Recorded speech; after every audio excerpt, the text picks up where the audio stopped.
Hello. I didn't know what to call this video.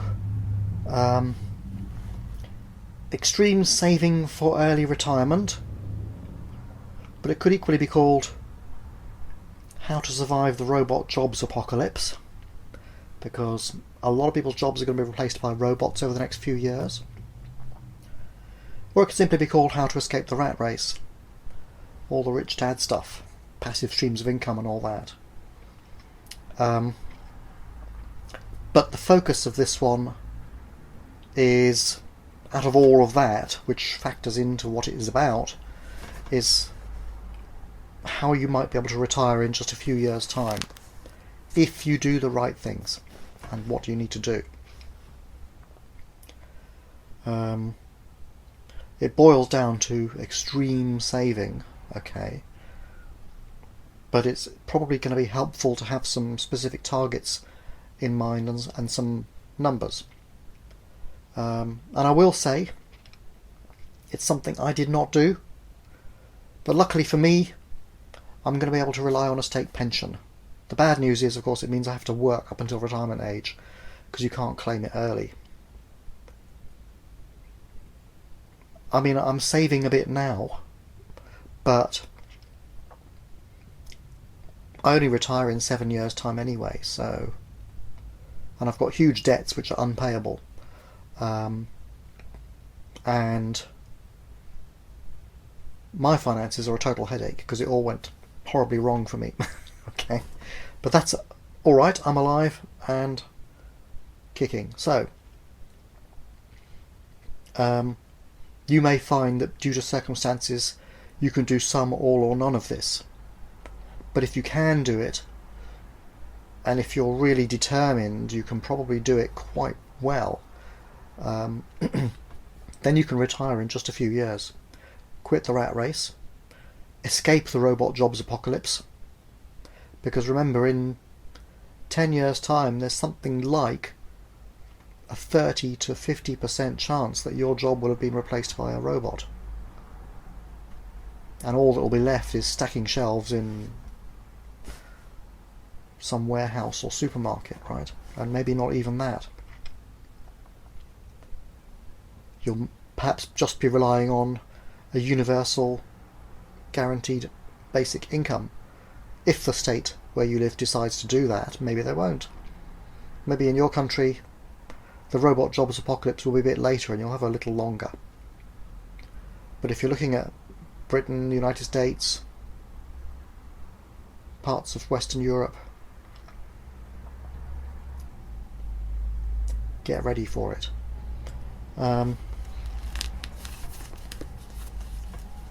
You see, we're in an economic depression and they're going to have to pull us out of it somehow. Nobody's talking about it in the media, of course, but we're roughly in the middle of something like a 25 to 35 year slump. And it's usually, in the past, changes to the nature of industry are what have pulled the economies out. A big war sometimes does it too, but that in itself involves changes in industry. So we had electronics, which pulled us out. Which pulled us out of the Great Depression, effectively, on the back of World War II and all the rest of it. And this time it's probably going to be robot jobs, but it's not going to carry the population with it this time. We're going to be left unemployed. Or you are, because I'll probably have retired. Okay. And relying on the state for some income, which may or may not be much good depending on how they implement the system. And even if you're planning on relying on a state pension, I would say don't trust it, because the pensions are getting harder and harder to pay as the population ages. So the government is going to find ways to renege on its promises gradually as the years go by. So look after yourself. I think that's the basic idea. Now, there's something in retirement saving. Given that you can in fact retire quite quickly if you can save quite quickly, The point is, you need to figure out how much money you would need to live on if you were retired, and then work out how much of an investment you would need to make so that the interest pays back to you that much money. Or the interest plus a little slice of the capital.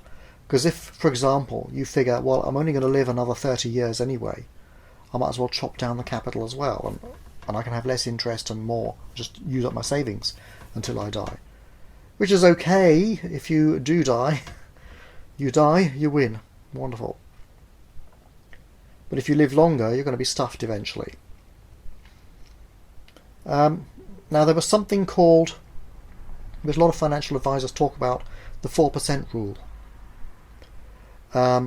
which is, a study was done in, I think, the 70s, and they worked out, going back over the previous 100 years,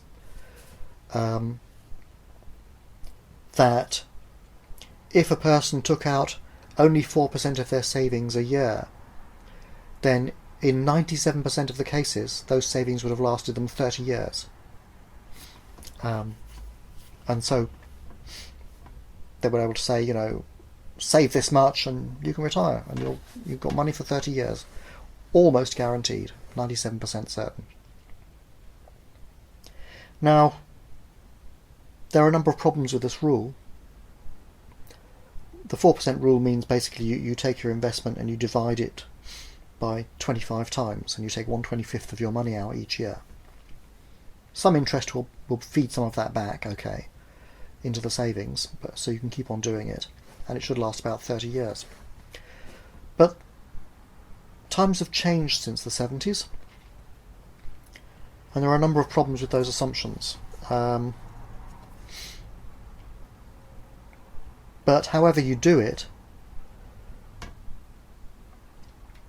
your target is the amount you're going to need to live on each year. So you need to save that much. Bearing in mind, if you actually retire, you may not have to pay rent or mortgage, because hopefully you will have got accommodation. So your expenses may be lower. And of course you may not be saving, so the chunk that you set aside for saving out of your income will not be needed either. So it's what's left that could be what you need to live on, depending on your circumstances. If you have to pay rent, you'll need a lot more. I mean, rent is something like getting on for half of my income. It's such a waste of money, right? But I've got to live somewhere at the moment.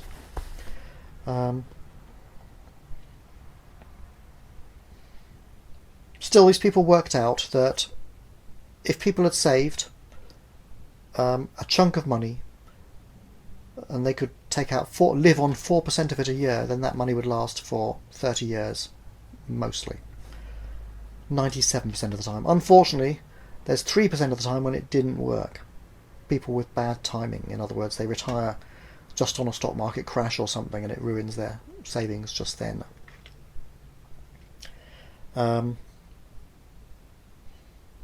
Another problem with it is that since then, life expectancy has been increasing quite a lot. Throughout most of the 20th century, at least the first 2/3 of it, people only lived maybe half a dozen years after retiring. So, not a big problem. But now, there's a reasonable chance that a lot of people will live 30 or even 40 years after retiring. And whatever fund they've got has to last and keep paying them the money to live on. After inflation as well. Also, because of the economic slump that we're living in at the moment, the Great Depression that they're not telling us about, interest rates are at record lows. So your return on your investment is going to be quite low. Back in the 70s, the long-term average was about 7% that investments could yield. That is 3/4 of your money in shares, 1/4 in bonds. Or similar fixed interest. Safe-ish investments. You're probably not going to get that rate of return now.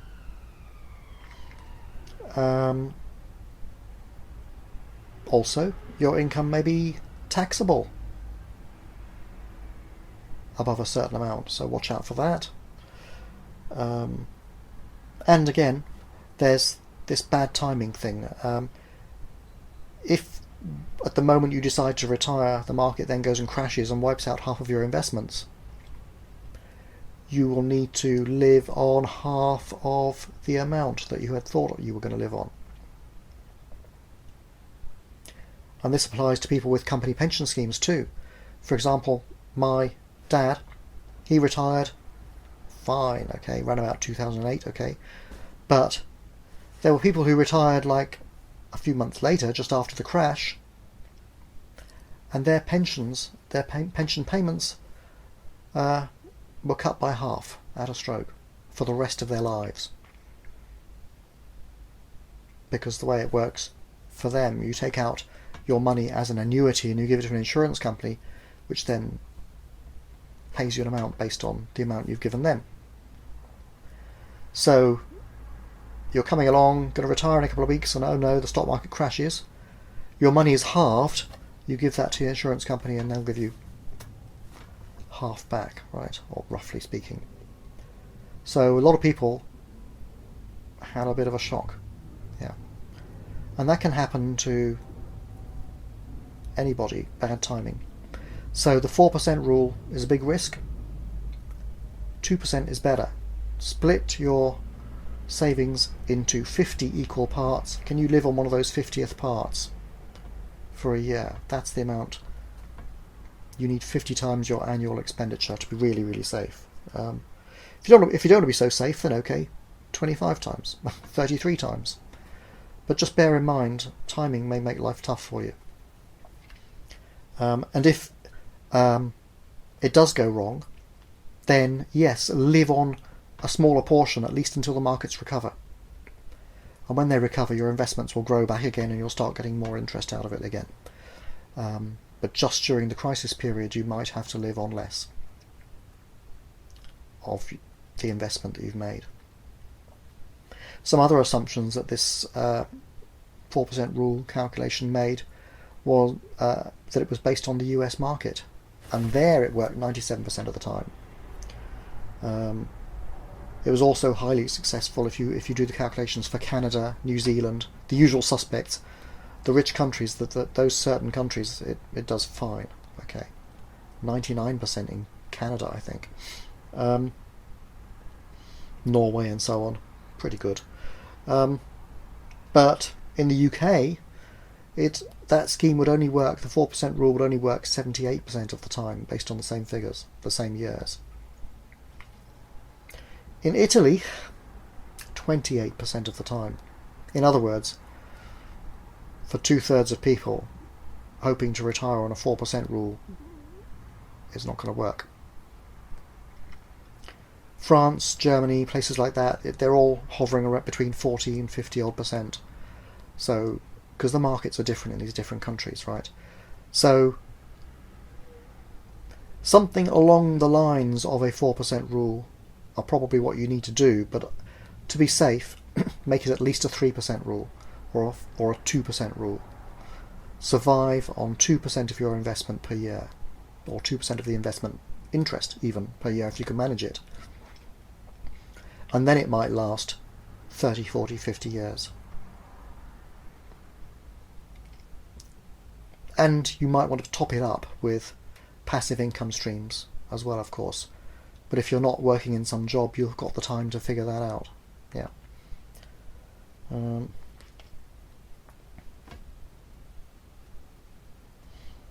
But basically, if your portfolio is losing money or shrinking because of bad market conditions, then draw out less. And you've got to be able to live somehow.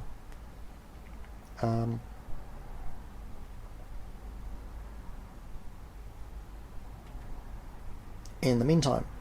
And how do you get to this stage of having a big lump sum? That's where the extreme saving comes in.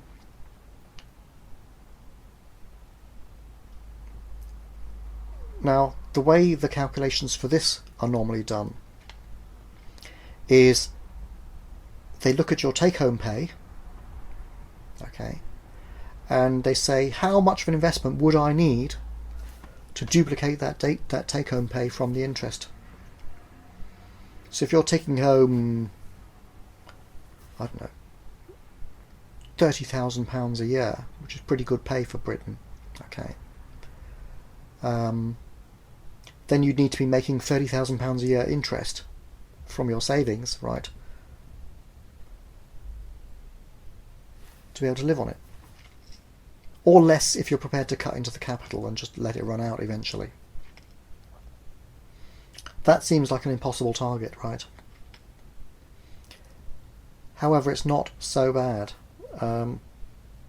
If you save 5% of your income each year, you can do it in 66 years. Not very good, right? But if you were able to save 80% of your take-home pay, then you can retire in 5.5 years. Believe it or not. Assuming a 7% rate of return. Remember that. You've got to remember these assumptions because they're not going to hold true all the time. And you probably will, in the real world, you'll need to save more than these calculations say. But even so, or you save more or spend less. Okay. But even so, it becomes doable. Now, not many people are going to be able to save 80% of their income. You might think, well, look, I'm on like the national minimum wage. What can I do?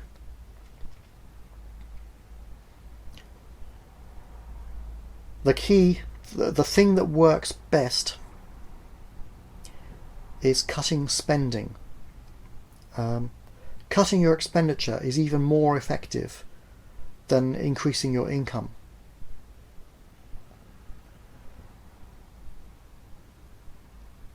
First of all, cutting your expenditure increases the amount you can save, obviously.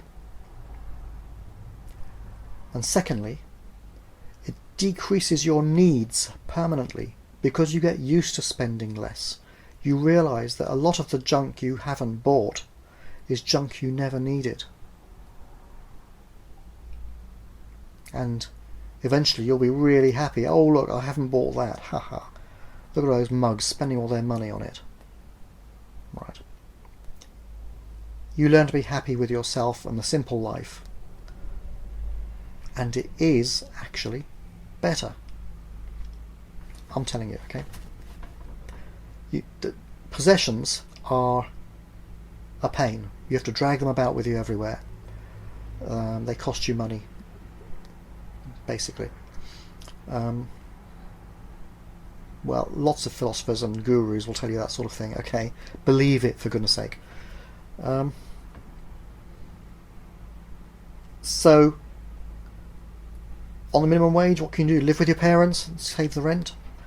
Live in shared accommodation? Split the rent? Live with as many people as possible and cut the living costs down, right? For a few years. If you can save 65% of your take-home pay, then you can retire in 10 years. That's living on 1/3 of your take-home pay, basically. Then you can retire in 10 years. You might have to... I would suggest you don't just eat beans on toast the whole time, because you need your health. Otherwise, there's no point in retiring if you're unhealthy, okay? You'll be forced and not enjoying it so much. So try to have at least one healthy salad and vegetable style meal per day, okay? And the rest, I guess, cheap. I don't know. That's my thinking on it anyway. It's a bit of a headache, right? This is why it's really worth, if you possibly can find a way to do it, cramming that expenditure way, way down. The other way to do it also is not think about your take-home pay. That take-home pay should include any compulsory pension payments, by the way. So add them in. Because they are part of your take-home, really. They're just taken out at source. But rather than trying to duplicate your take-home pay, especially if that's quite high, duplicate what you think you would actually need to live on at the retirement time and save that much. Because, for instance, if you've bought a house and have paid off the mortgage by then, or you're inheriting a house, or you're just going to get a cheap camper van and a caravan or something and live in that, factor that into the amount you need to live on. Subtract it, in other words. And then you need to save up less. Because one of the reasons that young people need and middle-aged people need higher wages is because they're spending it on car loans, expensive clothes and show-offy stuff, mortgage payments for their houses. All of those things should be out of the picture when you retire. I mean, if you've, I don't know, left college with a student debt and a car loan, get rid of them, right?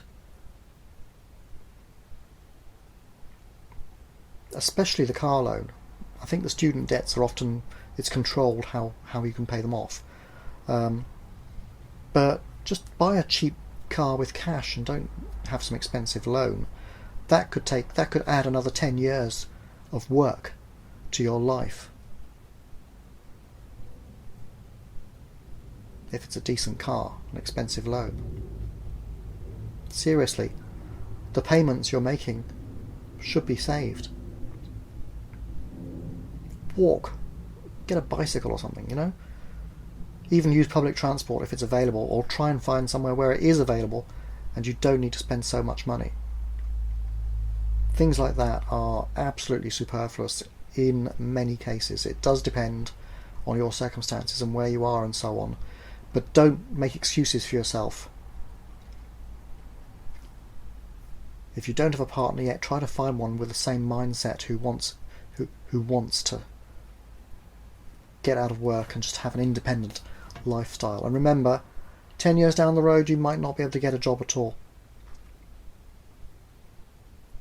Robots are coming, okay? Do it now while you can.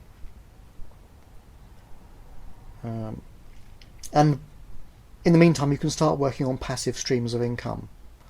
There are people online who will show you things you can do or try. They're all a bit difficult, of course, but you might find one that could work for you, or two or three. I mean, maybe YouTube will make me rich, hey? It doesn't look like it, to be honest, so far. But, you know, it's an effort. It might work. I'm kind of doing it for the money, and I'm kind of not doing it for the money, because the money can't be relied upon after all, and I just like to make the videos, and maybe I can help people with some of these ideas. I've got some time to think things through, and I tend to have that sort of thinky mind type thing anyway, so I figure I might as well use it, and if it does some good, fine, and if it makes me rich, even better, but it doesn't look like it's going to be honest.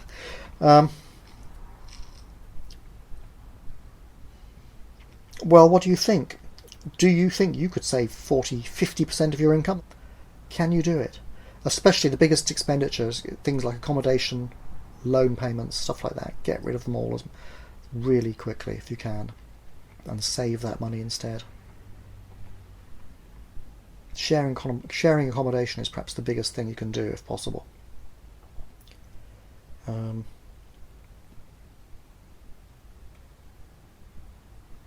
Well, that's my idea for how to survive the robot jobs apocalypse, and even just how to retire early. It makes sense.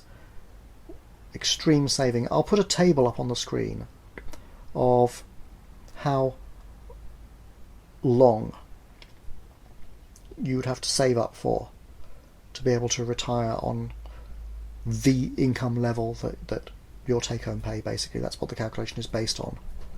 Whatever that is, and duplicating that, assuming the 7% rate of return business again, okay? These figures are always kind of hand-waving and involve guesswork, but the whole point of it is just make a big lump sum, and you can look at it, at your return each year, and you can see when it reaches a level that you could live on. Just, you can do it like that. Trying to work it out in advance is always going to lead to problems because things change and the assumptions made in the calculations are not going to be correct in your personal particular case. But you can kind of get into the right ballpark area and then look and tune it manually. If you see that it's giving you a return of 20,000 a year, you can think to yourself, well, can I live on 20,000 a year? If the answer is yes, bang, you can quit your job then and there. 15,000, 10,000, whatever level you can survive on, at that moment you can retire. As long as that income is reliable-ish. And bear in mind, of course, like I said earlier, the markets could crash and your return could halve overnight. You might want to work a little bit longer to give yourself a bit of extra buffer.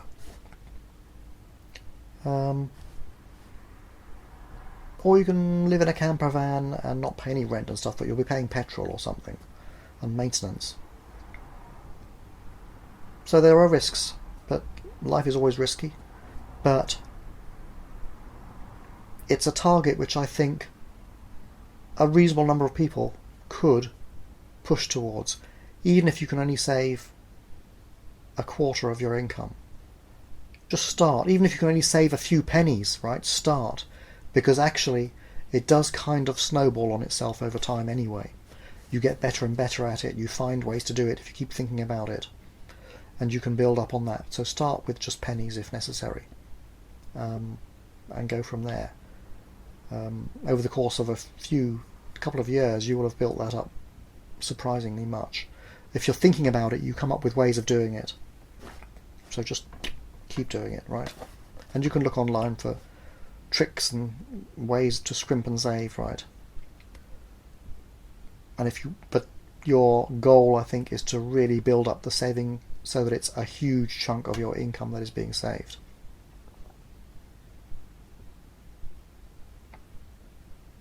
And as I said, I'm not doing it yet, because my circumstances have always been hopeless for this sort of thing.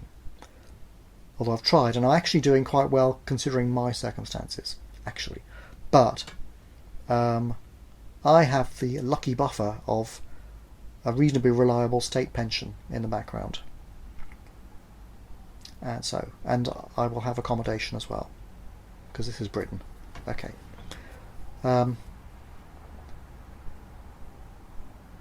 So that's something. But I have debts which I never got rid of because the markets were totally against me. When my parents were growing up and living, everything went in their favour back in the sort of the 20th century, basically. And then when I came along, everything went against my favour. So, like, my parents bought a house and then property prices rocketed, and now I want to buy a house. Property prices have rocketed, I can't do it. And so on. Everything, all the timing was wrong for me, and it was right for them. But I will inherit their place eventually, so job done. And anyway, I could buy a camper van and live in that, and I wouldn't actually mind. All I need is a computer, the internet, and some food and some heating and a bed, and that's about it. I'm not that bothered about other possessions. I have lots of junk. I'll just have to get rid of it. Okay, I don't touch most of it most of the time anyway. And I think a lot of people will find themselves in similar positions in the rich countries. Elsewhere, it's a bit tougher. Like in Italy, with its 28% chance of the 4% rule working, you've got to go for the 2% rule, for sure. But still, you can do the same.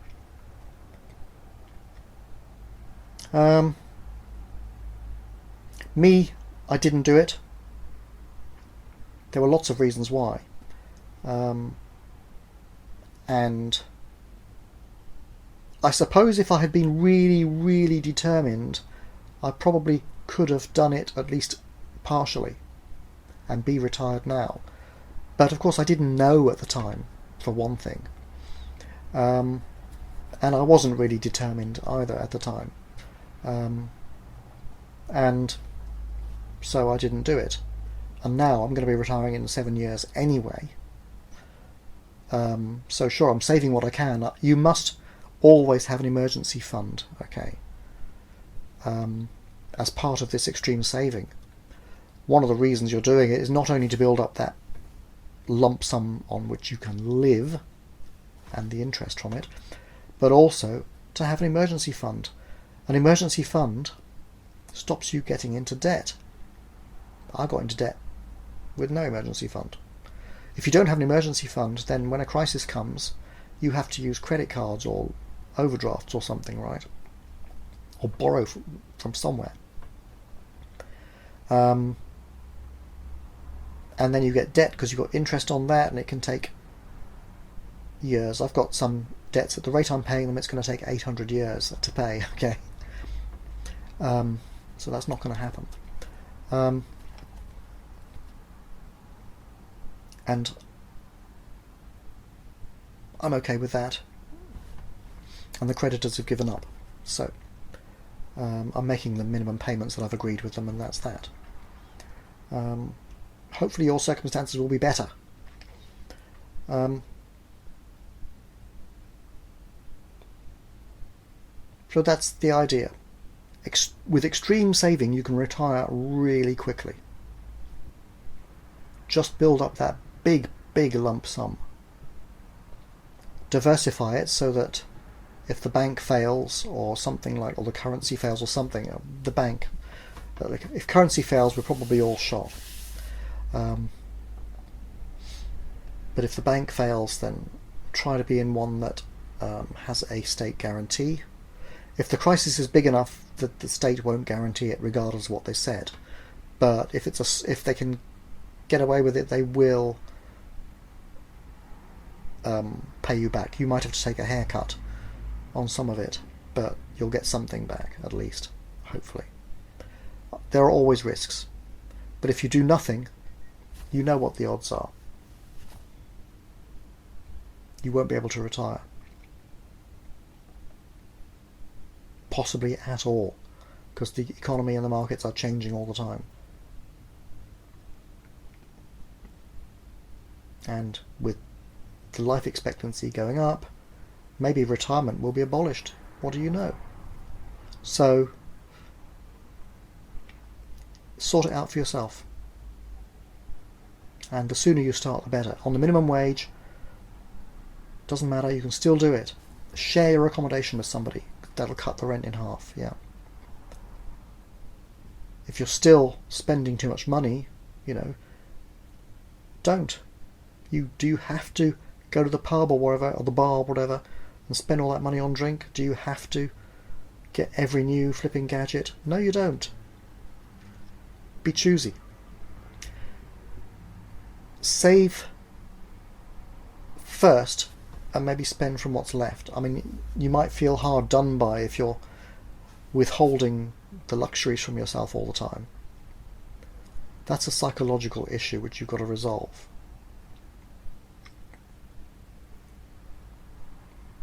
I would say see my enlightenment videos for that. Okay. Because what you will discover from there is that those thoughts are garbage and you can discard them. Okay. So, if you've got an issue like that that's preventing you from saving, go to the enlightenment videos and get into it. Okay. So, alright, what do you think? Can you do it? What are the obstacles? What are the excuses? Can you cut your living expenses drastically?